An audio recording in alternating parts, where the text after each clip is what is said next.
नमस्कार, जेके अपडेट में आपका स्वागत है। मैं हूं अश्विनी गुप्ता और मेरे साथ यहां पर मौजूद हैं एकजुट जम्मू के फाउंडर अंकुर शर्मा जी। सबसे पहले तो इनको हमारी जेके अपडेट की टीम की तरफ से बहुत बहुत मुबारक है, क्योंकि एकजुट जम्मू को अभी चुनाव आयोग ने एक राजनीतिक पार्टी के रूप में मान्यता दे दी है। अब अंकुर जी, आगे कैसा सफ़र रहेगा एकजुट जम्मू का? देखिए, जिस तरीके से एकजुट जम्मू समाज में रह के जम्मू संभाग के इंटरेस्ट के लिए कार्य कर रहा था, उन कार्यों में सफलता पाने के बाद हैंड्स डाउन लोगों ने एकजुट जम्मू को एक्सेप्ट किया। अब एक ट्रांजिशन पीरियड रहता है जहाँ समाज में जनरल तरीके से, नॉर्मल तरीके से काम करने के बाद you take a flight and become a political party. तो पिछले वर्ष हमने ये निर्णय लिया था, 23 नवंबर 2020 को फाइल अपनी जमा करवाई थी 6-7 महीने की कड़ी मशक्क़त के बाद, क्योंकि इलेक्शन कमीशन ऑफ इंडिया को फाइल देना मतलब बहुत उसके पीछे काम रहता है। बहुत सारे लोगों के फाउंडर मेंबर्स के 100 से अधिक फाउंडर मेंबर्स के एफिडेविट्स और कागजात, इलेक्टोरल रोल्स, एफिडेविट्स, न्यूज़पेपर में एडवर्टाइज, वो सारी चीज़ें रहती। तो उसके बाद अब कल ही हमें ये रजिस्ट्रेशन सर्टिफिकेट मिला। तो now we have become officially political, registration हो गई है हमारी इलेक्शन कमीशन ऑफ इंडिया के साथ। और सफ़र की बात करें तो आगामी चुनावों में, आने वाले चुनावों में 43 एमएलए सीटों पे एकजुट जम्मू संभाग में ही केवल अपने कैंडिडेट्स उतारेगा और विधानसभा के चुनाव लड़वाएगा। जम्मू अगर बात करें तो एकजुट जम्मू ने लगातार एक ही आवाज़ उठाई है, जम्मू को अलग राज्य बनाने की मांग। तो क्या अब जिस प्रकार से आप कह रहे हैं राजनीतिक पार्टी के रूप में अब आगे आपका सफ़र शुरू होगा, 43 सीटों पर चुनाव लड़ा जाएगा जम्मू संभाग की ही, तो क्या अभी भी वही स्टैंड रहेगा जहाँ उससे अलग होगा? नहीं, जिस दिन हमने पार्टी की भी घोषणा की थी 1 वर्ष पहले, तो हमने यही कहा था कि जम्मू को सेपरेट स्टेट बनाना ही हमारा पॉलिटिकल गोल है। आज भी हम उसी पर डटे हुए हैं, इनफैक्ट वही हमारा गोल है। इसीलिए हमने ये कॉन्शियसली निर्णय लिया कि हम केवल जम्मू संभाग में चुनाव लड़ेंगे। हमने कश्मीर में चुनाव लड़ने की बात नहीं कही, और 43 सीट्स पे चुनाव लड़के हम सरकार भी नहीं बना सकते, ये भी हम जानते हैं। और यही हमारा निर्णय ये वैलिड साबित करता है कि हमारी निष्ठा पूरे तरीके से जम्मू संभाग को न्याय दिलवाना, एक नंबर। दूसरा, जम्मू संभाग को 10 जिलों को अलग करवा के कश्मीर से एक स्टेट के रूप में खड़ा करवाना, दूसरा हमारा ये गोल है। तो इसी रास्ते पे हम चल रहे हैं। और मुझे लगता है कि जिस तरीके से एक्सेप्टेंस एकजुट जम्मू की लोगों के दिलों में है, जिस तरीके की पॉलिटिकल सिचुएशन यहाँ पे एक लीडरशिप वैक्यूम और एक ऑप्शन लेसनेस लोगों के सामने है कि कोई ऑप्शन नहीं है जिसे जम्मू संभाग में वोट दें, मुझे लगता है कि उस सिचुएशन का अब अंत हुआ है। एकजुट Jammu is a full flashed option now. और ऐसा भी नहीं है कि हमने 1 वर्ष पहले कागजी कार्रवाई की, आज मान्यता ले ली तो हम कह रहे हैं कि हम ऑप्शन बन गए। हम तो पिछले कई वर्षों से कार्य कर रहे हैं, और कार्य करते करते पूरे एकजुट जम्मू परिवार ने अपनी पहचान बनाई है। जम्मू के सर्वाइवल और एग्जिस्टेंस से जुड़े इश्यूज़ को ना केवल आइडेंटिफाई करके उनसे संघर्ष किया है, बल्कि उन पर विजय भी पाई है। एकजुट जम्मू कैसे प्रत्याशियों को चुनाव मैदान में उतारेगा? देखिए, एकजुट जम्मू का अपना काडर जो है वो बहुत बड़ा है, 10 के 10 जिलों में है। हमने तो ये कहा है कि इच्छा जाहिर कीजिए आप, क्योंकि तकरीबन हमारे साथ वही लोग जुड़े हैं जो चाहते हैं कि समाज में चेंज आए, जिनके दिलों में जम्मू के लिए दर्द है, एक भावना है। और इस लंबी जर्नी के बाद एक बड़ी पॉलिटिकल कॉन्शियसनेस भी जनरेट हो गई है। तो एक तो पूल वो हमारे पास है।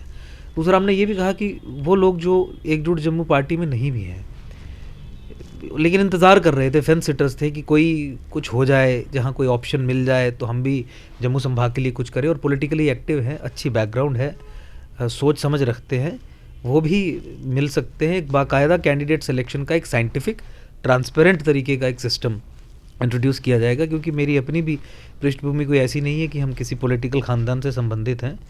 मेहनत करके लड़के ऊपर पहुँचे हैं, तो वी अंडरस्टैंड। तो ऐसे ही लोगों को मौका दिया जाएगा, और बिल्कुल एक ट्रांसपेरेंट तरीके से मौका दिया जाएगा, ताकि सबको एक तरीके से लगे कि एक बराबरी का हक है। वो हमारे काडर के लोग जो हैं उनके लिए भी, जो अच्छे लोग समाज में हैं जो जम्मू के लिए कुछ करना चाहते हैं उनके लिए भी। सो आई थिंक आपके माध्यम से इट्स एन इन्विटेशन ऑल्सो। हम इसे आधिकारिक तौर पे भी जारी करेंगे कि कैसे कैंडिडेट सिलेक्शन होगी, क्या क्या रिक्वायरमेंट्स होंगी, क्या क्या एलिजिबिलिटी वाली चीज़ें होंगी। जनरली कह दिया जाता है कि राजनीति में कोई भी आ जाता है, एकजुट जम्मू एक ऐसा सिस्टम बनाएगा जिसमें राजनीति में अच्छे लोग, कर्मठ लोग, जानकारी रखने वाले लोग, मतलब कोई ऐसे ही नहीं कि भाई आपने एक पार्टी ज्वाइन की और आप 20 साल के बाद नेता बन गए by virtue of spending so much time, ऐसे नहीं, बिल्कुल परफॉर्मेंस ओरिएंटेड। तो ये सब चीज़ें रहेंगी जिसके आधार पर कैंडिडेट सिलेक्शन होगी।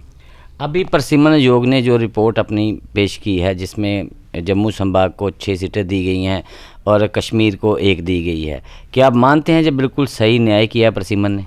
देखिए, ये अन्याय है और परिसीमन आयोग जो है वो स्वयं ही एक इलेजिटिमेट आयोग है, क्योंकि जिस आधार पे वो परिसीमन कर रहा है वो आधार ही झूठ है। 2011 का सेंसस जम्मू के भी खिलाफ है, कश्मीर के फेवर में है, झूठ है। और परिसीमन आयोग ने 7 सीटों का परिसीमन नहीं किया है। ये जो भाजपा है इस समय लोगों की आंखों में फिर धूल झोंकने का काम कर रही है। 90 सीटों का परिसीमन किया है, 90 में से 47 कश्मीर को दी हैं और 43 जम्मू को दी हैं। जम्मू को 15 साल के लिए पुनः फिर से कश्मीर का गुलाम बना दिया है, कश्मीर का होस्टेज बना दिया है, कश्मीर की कॉलोनी के रूप में फिर से सिस्टम को कॉन्क्रेटाइज कर दिया गया है। तो मुझे लगता है कि अगर 2021 के सेंसस के आधार पे की जाती डिलिमिटेशन परिसीमन, तो जम्मू को 50 के करीब सीट्स मिलती, कश्मीर को 40 के करीब सीट्स मिलती। तो हमारा हक तो ये ख़त्म हुआ है, हक तो हमारा मरा है और हम तो शुरू से ही आवाज़ उठा रहे हैं। इसलिए हमें कोई परहेज़ नहीं है ये कहने में कि ये सारी एक्सरसाइज एक शैम एक्सरसाइज है। जम्मू कश्मीर में डेमोक्रेसी एक शैम डेमोक्रेसी है। जम्मू संभाग के नंबर्स को, जिन नंबर्स के आधार पे उन्हें विधानसभा में रिप्रेजेंटेशन मिलनी थी, उसे ही बदल दिया गया, जिसे हम पेपर जेनोसाइड की संज्ञा देते हैं, नाम देते हैं।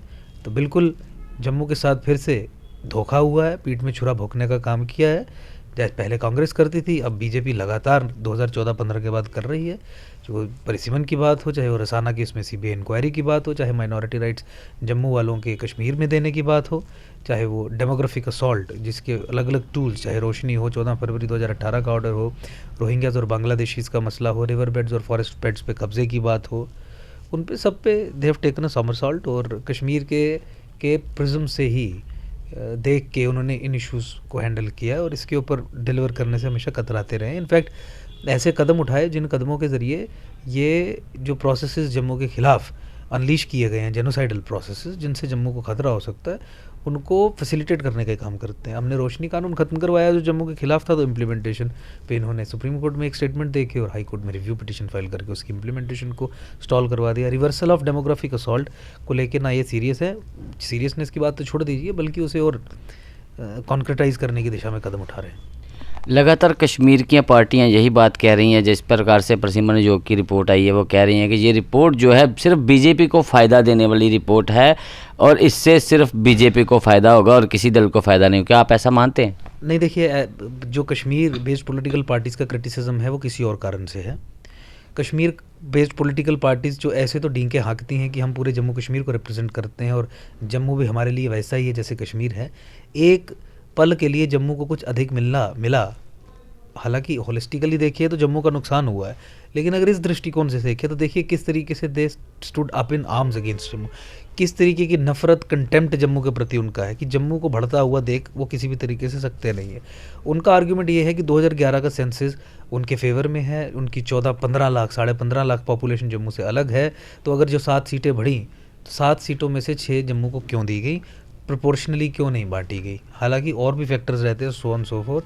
अब उनका ये जो आर्ग्यूमेंट है, इसी आर्ग्यूमेंट में जो एक मेजर की पॉइंट है 2011 का सेंसस, जिसको वो बेस बना रहे हैं अपने आर्ग्यूमेंट का, इस पे तो भाजपा ने स्वयं डिलिमिटेशन करवाई। अब समय देखने वाली बात ये होगी कि जब डिलिमिटेशन कमीशन के सामने ये ऑब्जेक्शंस 31 दिसंबर से पहले जाएंगी, तो how does the delimitation commission और गवर्नमेंट इन क्वेश्चंस को, इन इश्यूज़ को एड्रेस करते हैं।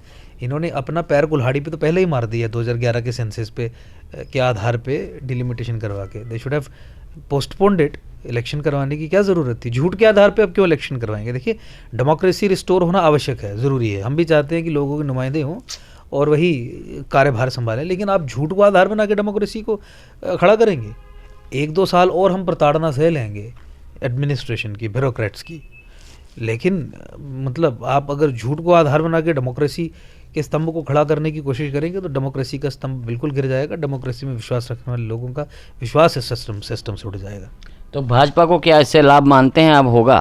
देखिए, भाजपा का बिल्कुल इस समय ये तैयारी है कि वो कश्मीर से 35-40 सीटें लेंगे। जम्मू में तो उन्हें कोई पूछ नहीं रहा है। दूसरा, जम्मू के लोग तो ऑप्शन ढूंढ रहे थे और इनमें तो इतनी ऑडेसिटी थी, इतनी एरोगेंस थी ये कहने की कि हम कुछ भी करें, रसाना केस में सीबीआई इंक्वायरी ना दें, तुम्हारी जलालत करें, तुम्हारे पास ऑप्शन क्या है, वोट किसको दोगे, कांग्रेस को तो दोगे नहीं, एनसीपीडीपी को दोगे नहीं, ऑप्शन क्या है तुम्हारे पास? ये आपने तमाम नेताओं, they are on record to say, ex MLA भी एक ऑन रिकॉर्ड टू से, इसी शैली में उन्होंने कहा है कि तुम्हारे पास क्या ऑप्शन है जम्मू वालों। तो आज जम्मू संभाग के लोगों ने खुद उठ के एक ऑप्शन खड़ा किया है, जिसकी एक्सेप्टेबिलिटी पूरे जम्मू संभाग में बहुत तेज़ी से बढ़ रही है। संगठन हमारा पिछले कई वर्षों से धीरे धीरे करके, और लेकिन संगठन बनने की रफ्तार देखें तो बड़ी तेज़ रफ्तार से बन के खड़ा हो गया है। अब एक ऑफिशियल रिकग्निशन हमें मिल गई है, पार्टी रजिस्टर हो गई है। आप देखिए किस तरीके से लोग हमारे जो संपर्क में कल से ही फ़ोन पे फ़ोन आ रहे हैं, कुछ करने की चाह जम्मू के प्रति उन लोगों की। Will change the entire scenario, political landscape पूरी चेंज कर दी जाएगी जम्मू संभाग की। बहुत बहुत शुक्रिया हमसे बात करने के लिए। ये थे अंकुर शर्मा जी, जिन्होंने साफ शब्दों में कह दिया कि बीजेपी को जम्मू से एक भी सीट नहीं मिलेगी। हाँ, कश्मीर संभाग से वो ज़रूर 30-35 सीटें ले जा सकते हैं, क्योंकि जो काम अब बीजेपी ने किया है पिछले दौरान, अपने समय कार्यकाल के दौरान, वो सारा जम्मू विरोधी किया है। अब जम्मू को उनकी अपनी पार्टी मिल गई है एकजुट जम्मू के रूप में, और एकजुट जम्मू ही भाजपा का विकल्प जो है जम्मू कश्मीर में बनेगी। तो मुझे अश्विनी गुप्ता को दे इजाज़त। आप जुड़े रहें जेके अपडेट के साथ। जेके अपडेट रहे हमारे साथ। अगर आप ये वीडियो YouTube पर देख रहे हैं तो हमारे YouTube चैनल को सब्सक्राइब करें और बेल आइकन को क्लिक करें। अगर आप ये वीडियो Facebook पर देख रहे हैं तो हमारा Facebook पेज लाइक जरूर करें। For advertisement, please contact 705-109-1811.